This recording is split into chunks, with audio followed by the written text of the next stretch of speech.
বন্ধুরা আমি আছি এখন এই মুহূর্তে রক্ষাকালী তলাতে, তোমাদের দেখাই এইরকম। এখানে মা রক্ষাকালী তলার বলতে পারো একটা তোমার মূর্তি রয়েছে, মানে প্রতিমা রয়েছে, আর সামনে বিশাল ভিড়, বিশাল ভিড় এইরকম, এইরকম বিশাল ভিড়। আর এই রয়েছে সে জাগ্রত পুকুর, বহু ভক্ত লোক কিন্তু এই পুকুর থেকে স্নান করে বলতে পারো ডন্ডি কেটে অনেকে স্নান করেও কিন্তু এই ভেতরে যে মা রয়েছে তার গিয়ে পুজো দেয়।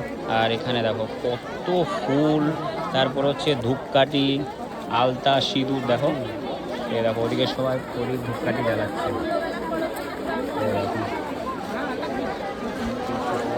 আর এই রক্ষাকালী মা কিন্তু ভীষণ ভীষণ জাগ্রত। তো আমি আসলাম এখানে, তাই তোমাদের সাথে শেয়ার করলাম। এটা চাইলে তোমরা বলতে পারো আগরপাড়া স্টেশন থেকেও আসতে পারো। বিশাল বিশাল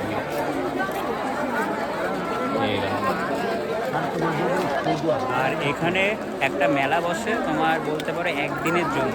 আর এই পুজোটা কিন্তু এখানে একদিনই হয়, কালকে এখানে বলতে পারো আর কোনো পুজো হবে না, যা হবে আজকেই হবে। আর খুবই একটা জাগ্রত জায়গা এই মা রক্ষাকালী তলাটা। তো তোমরা যদি কখনো আগরপাড়া বা পানিহাটি আসো অবশ্যই কিন্তু মাকে দর্শন করে যাবে, তার কারণ কাউকে বললেই কিন্তু তোমাদের চিনিয়ে দেবে যে রক্ষাকালী মায়ের মন্দিরটা ঠিক কোন জায়গায়। আর এখানে সবাই বলতে পারো ধূপকাঠি আর মোমবাতি জ্বালাচ্ছে, ভীষণ জাগ্রত। তোমাদের দেখালাম ফুল টুল তো পড়েই রয়েছে। আর ভেতরে বিশাল ভিড়, বিশাল ভিড়, মানে এত ভিড় তোমাদের বলে বোঝাতে পারবো না, বিশাল ভিড়। তো ছোট্ট একটা ভিডিও তোমাদের রক্ষাকালী তলা থেকে শেয়ার করলাম। ভিডিওটা কেমন লাগলো বন্ধুরা আমাকে তোমরা অবশ্যই কমেন্ট করে জানাবে।